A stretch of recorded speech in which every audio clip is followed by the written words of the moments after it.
Hello, welcome to She Leads Confidently podcast. I'm Karen Barno, your host, and it's my honor today to have Marie Minor Nugent with me as my guest. Now, you guys will be able to tell probably as the conversation goes that Marie and I have been friends for a long time, and I'm so blessed that we met at an event and we've been friends ever since. Marie was in a near-death accident, which I just found out near death means you die and they bring you back, which is so fascinating. She fell off, was in a horseback riding accident. Before that, she was a CFO or chief financial officer for 20 years. So she's clearly good with money. But as she was healing from her near-death experience, she had to transform her mind, her body, her soul. And so she became a holistic healer. She owns Touch of Healing Massage and Wellness. You guys, she is the absolute positive best in Mesa, Arizona. She's worth flying in for. She's helped my shoulder immensely. And through the course of time, she's developed her own signature step-by-step program using Hawaiian spiritual teaching, which I can't wait to learn more about. Also, brain science and biblical principles. Marie is an ordained minister, and I believe she's thinking about opening up her own ministry in a very near future. Hello, Marie. Welcome to She Leads Confidently. Hello, I'm so happy to be here, Karen. I am so blessed to just be able to be on this podcast today and just speak my funness and my truth. I love it. And as I said, you guys, we know each other, but in all the time I've known her, I had no idea about the near death or the near death experience. So let's go back and talk about that. That was in a horse riding accident. Yes.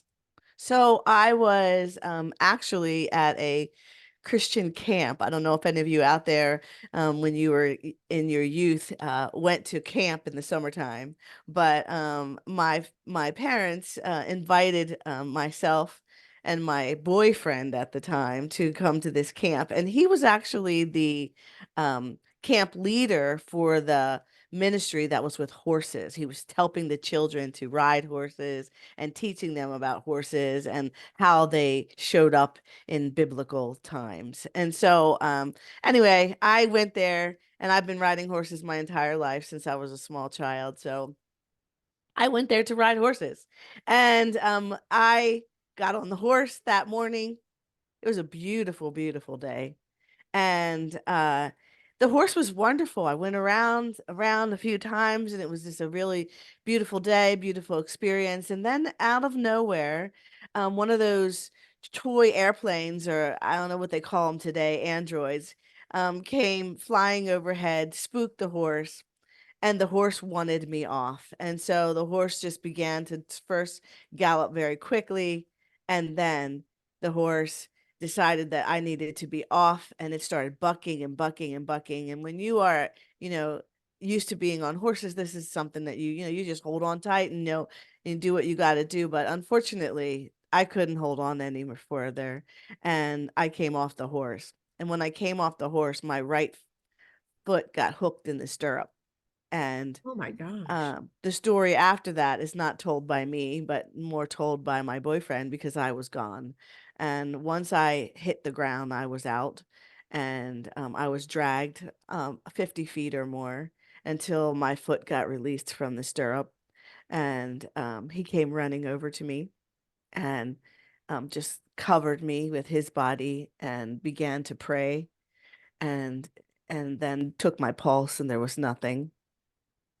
And he began to just start praying to God and begin to administer CPR. And I saw a light, and I heard a voice.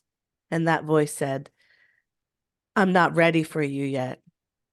I've got work for you to do." And I woke up.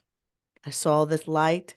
I woke up, and I'm looking all around like, oh my God, what happened? Everything okay? And my boyfriend at the time was like, "Oh my goodness, like you're okay, you're alive," and the rest is history after that because, rushed to the ER and the whole nine. Took me 11 months to Wow. Were there to a lot of broken bones? I mean, obviously the ankle. there was no broken bones, zero. Doctors were astonished. I went through test after test. I had a complete body scan because they couldn't believe that there was no broken bones at all, zero. All superficial injury, all muscular and tissue injuries. I was black and blue from head to toe. Um, but no, not one fracture. Wow, that's I've never fascinating. had a fracture in my life. So from there you moved on to, well, I guess to live, because you would have, to become a chief financial officer in a wellness practice, or did you lean more into the healing arts at that time? I was the chief financial officer at that time. Oh, okay. I was When picturing I you was being much younger. No, when I was thrown from the horse, I was chief financial officer. Oh. Uh, I I didn't get out of that business for some time. Actually, that horse accident took me out of that business, out of that career. I uh I was the chief financial officer for a college at the time when I was thrown from the horse. And as a matter of fact, I was in my probationary period, so I got FMLA from that. Um, thank you, Lord, otherwise I don't know what I would have done. But yeah, I was the chief financial officer, medical practice administrator for many years prior to the horse accident. So you stepped away from that to really, so you were healing your body. I'm trying to figure out the spiritual path. Sure. So the Did spiritual you, path, yeah, go ahead. I can help you with that. So, Yes, I mean, thank you. I've always been on a spiritual path. I want you to like since birth. I was raised in a family, a Christian family, where those values were instilled in you before you even born, and so those that was always been my path. But didn't know what to do with it and how to do it because I felt growing up that whole path was very judgmental, and so I wanted to find my own path, my own way, and not be told what I needed to do but find it for myself. And so I was actually on a spiritual path prior to the horse accident, but the horse accident catapulted that because God said, "You're already on the right path. I've got you. I'm going to show you what I want you to do. I'm going to guide you on this journey and down this path that I call the yellow brick road because I Mhm. just love that whole story." And so um after the horse accident, that spirituality and that path got greater. The deepening of my relationship with God, the deepening of my relationship with spirit, and understanding that it was a relationship that I needed to form and not just these understandings from what I could read from a book or get from someone else. It was mine and mine alone, my heart space, my body that needed to be transformed and embraced by the power of a almighty, absolutely amazing force uh that just changed my entire trajectory of my life because I didn't know I was going to be on that path. I just knew that I was this leadership human, but I became a leader that was more talking about the spirituality of the leadership. Although I talked about it in corporate America, you can't say too much when you're in corporate, but I did say enough that people would know, I did a lot of the same of what I do now, but it was in a different way back when I was in the corporate world. And the spirituality just got greater and greater as my relationship grew with Mhm. God. That's so fascinating. Then you developed your own signature program with the Hawaiian spiritual teachings, which you really have to tell me what that is, because that's Sure, fascinating. I would be happy to. So And do we when need I to go was, to Hawaii to learn this? Because no, no, it was just the most amazing thing that happened in the world is when the Kumus decided that it could be taught to the general public, that everyone could learn about Hawaiian spirituality. Because in the past, they kind of kept it all to themselves. And uh, when the Hawaiian world was changed by truly, I'll just say it out loud, by the white man coming in and saying, okay, we're going to take over and we're going to teach you, Catholicism and all that stuff. It happened with a lot of islands and a lot of people, that this happened.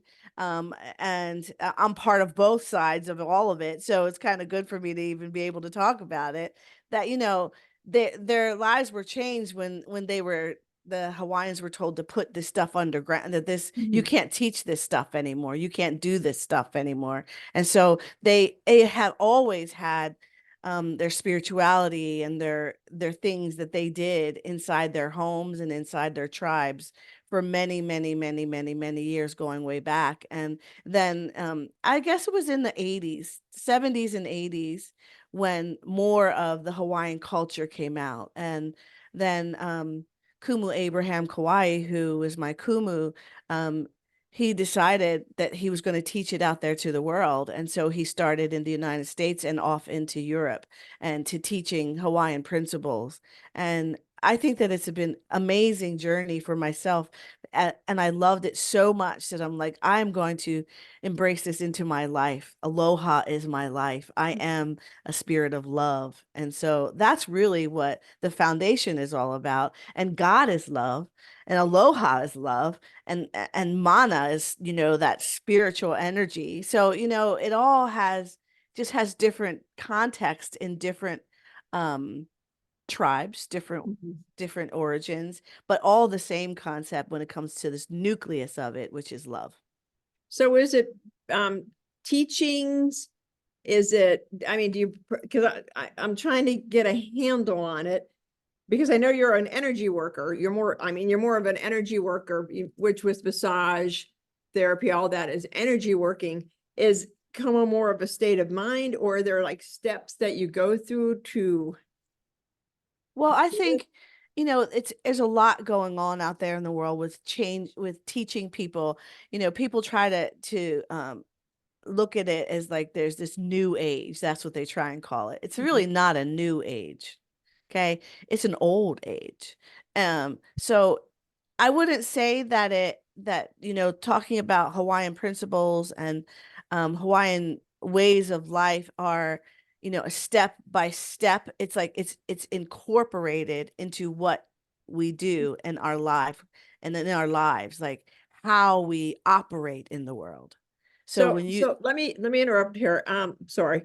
Um, if you were coaching me on the Hawaiian teachings, how would that look? it would look like helping you to forgive yourself and forgive others for the things that may have happened in your past life and in maybe things that are happening right now. It would look like you getting clear, getting transformed yourself, and finding your own heart space, and enveloping and embracing a new you that is coming out. And then as you change yourself and as you let go of the past, as you let go of your fears, as you let go of your doubts, you embrace a spirit and a culture of love and of understanding that everything is family, that we are all family. Everything that we do, everything that we say, everything that we come in contact with is our family. And when you start to understand that sense of family, and then the sense of mana, which is your strength and your spirit, and you embrace it with aloha, with love and kindness and gentleness and connectedness, then you transform yourself into a being of light. And God helps that God is the source of that light. And you begin to find that in all your walks of life and everything that you do, you become that spirit of love and light. And that is how you walk in that light. I love that. So you help women rewire their minds, Yes. to fix their minds, but you also look at the whole person because you're extremely intuitive. And if and when you ever have a massage by her, it is also like a coaching lesson because she's so intuitive. She picks up on things as you're just kind of wandering around in the universe, having this amazing background. So you kind of bring all that together because you're overarching, I don't know if that's the right way to say it. You want women to be the queen of their confidence. Yes. And so that is your whole goal, is to help women become much more confident in their lives. Now, do you consider yourself a very confident person? On a scale of 0 to 10, 10 being I'm unstoppable. and zero being where, you know, I was a couple years ago where I'm a mess. Because I think you're a 10, but I want to know what you think. I think I'm a very confident human. It took a Exactly. long time to get to that confidence level, but I don't know if I'll give myself a 10. I'll give myself a 9.5. Well, no, give I yourself a am 10. very confident. I am very self-confident because my confidence comes from a greater power. Yes, exactly. And you, I mean, over the years, you've gone through some hard times. I don't want people to sugarcoat it and have people think, you know, I got in this horse accident, everything's great. So I think we need to kind of go back and talk a little bit about the messy middle, you know, because yes, that, you know, you were healed, you saw your path, but it usually isn't all yellow. The yellow brick road has flying monkeys and bad witches on it. And it's one of my most favorite movies as well, because I love the symbolism. But there are mean witches and flying monkeys on that path. There's lots of craziness on that path, and before and after your transformation, because I believe that, our creator puts all these, what I call, uh, uh, roadblocks and potholes and and mountains that we need to climb in order to get, to our destination. And truly, this is just like before the horse accident in general. Like I was going through a divorce, and in my past, I mean, going through so many obstacles. When I was a child, I was that child who was bullied and beat up and beat down. So the trials of the bullying and all that had me in a place where I allowed people to do things to me Mhm. because I felt like I wasn't good enough, because I was always ridiculed and challenged as a child. I went through childhood abuse that I didn't ever talk to my parents or my, anybody about, actually no one about the sexual abuse that I dealt with. And so I didn't talk about that. So, that was in my childhood. So, you bring it forward into being a teenager and gone through being bullied and beat up and treated like I was nothing. But inside, there was this spirit of brightness. No one could see all of that because I hid behind a smile. And Mhm. so, then, finding a husband who was an alcoholic and abusive verbally more than anything else, and that, having to get through that trial, and then dealing with weight. I mean, all of us out there, not all of us, but many of us have dealt with the ups and downs of weight. I'm only 5'1", ladies and gentlemen. And so when you're 5'1", and you deal with some of the things that I dealt with, and a family culture of eating not always the best, I dealt with ups and downs of weight. And so, dealing with that and feeling not so good about, what size of dress I wore, or the bumps and stuff that were there. But, and then going through that whole accident and that rebirth changed all of that. Got into major health and fitness. And but prior to the accident, I was I was at the peak of my fitness level. So I was working out on a daily. I was buff when I was riding that horse. And I was just in a really good place of starting over. And so it was good that I was strong, because that is the reason why I got through it so well. That was the reason why I didn't have the fractures in my body, because my body was strong and there was lots of muscle around all of that. And so as I moved forward after the accident, it was it was hard work to come back, because I couldn't walk. I Mhm. couldn't talk. I couldn't think. So, rehab was tremendous. Tremendous. I went to all different churches all over where I was living. So, because I wanted to find, my boyfriend would take me in a wheelchair, and finally I had crutches, and then a cane to be able to get around. And then, I started working out hard and went to massage therapy school. went to a yoga teacher training, went through, a lot of holistic wellness modalities and trainings to get where I am today, because it was not only about helping others, but it was about helping myself and finding my identity and finding my truth and being able to heal my body, mind, and spirit so that I could help others. And to be fair to our audience, because I also went through, as and I talked earlier, through a catastrophic motorcycle accident where I was in a coma for a couple days and yada yada. When you talk about it, you're talking about your healing and your overcoming. But we do have to go back and touch a little bit on the dark times.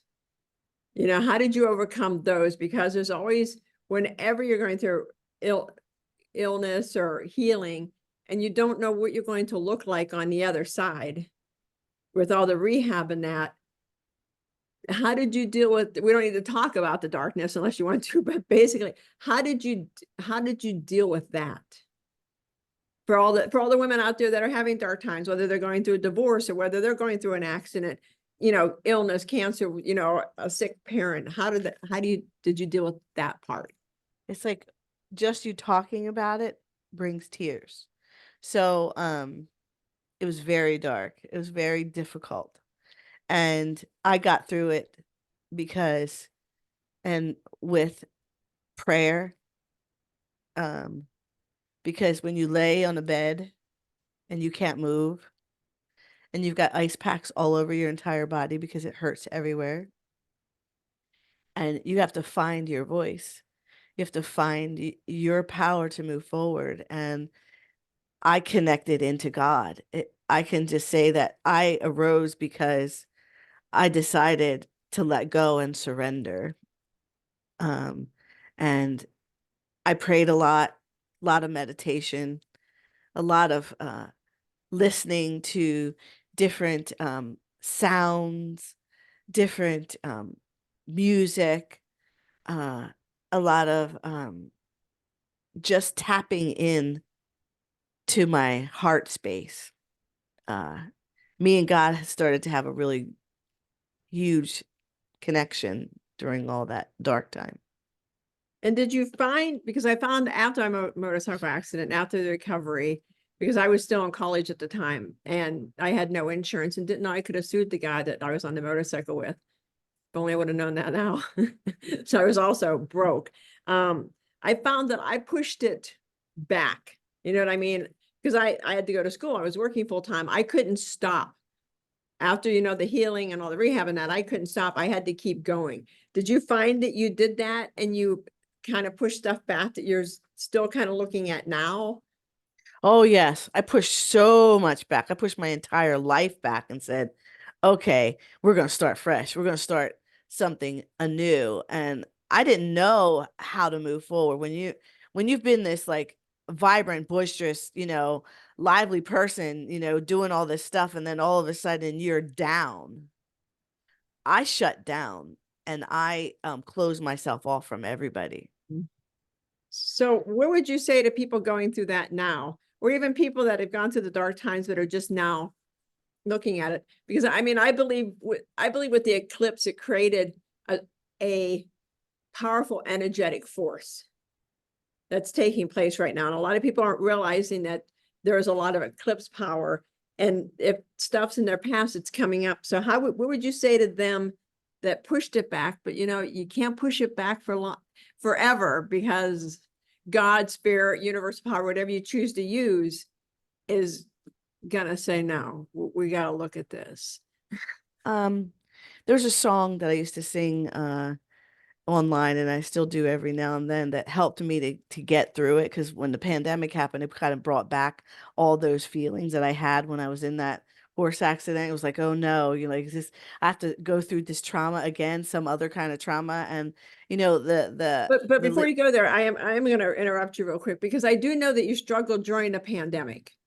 Very much so. I mean, very, very much so. So was that the reason? Because I think a lot of people struggled during a pandemic, and they didn't realize that some of it was the past crap coming up, because now you're stuck in the house with you. there was a lot of past stuff that came up, Mhm. being stuck in the house and just having to go, go back through your life and say, and it was, because the media made it look like, this could be end times. You got all these people dying and all this stuff happening. I was scared. I got very fearful, and I had to rise up and find my inner self, because I kept thinking about the past and what happened in the past and and didn't know what the future was going to be, right?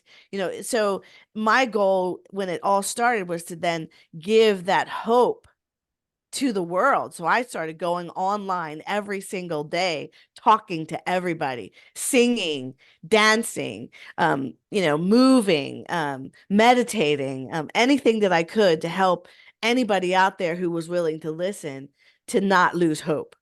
And so, because I didn't want to lose hope, because I was feeling it too. And then, as I was going to say, prior to you asking me that question, was this what the song that helped me, and the lyrics to that song is like, this little light of mine used to be so scared to shine. But Mm. then I met God, I met the light. When mine met yours, I would just run and hide. I was like, oh no, I'm not worthy. I'm not good enough. I can't do this.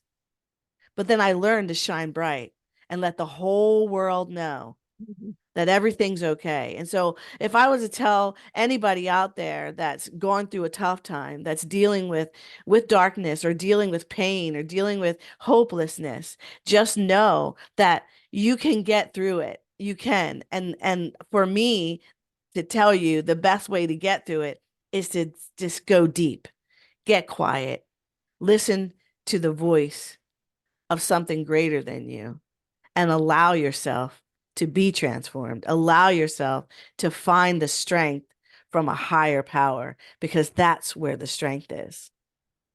That- Well said, my friend.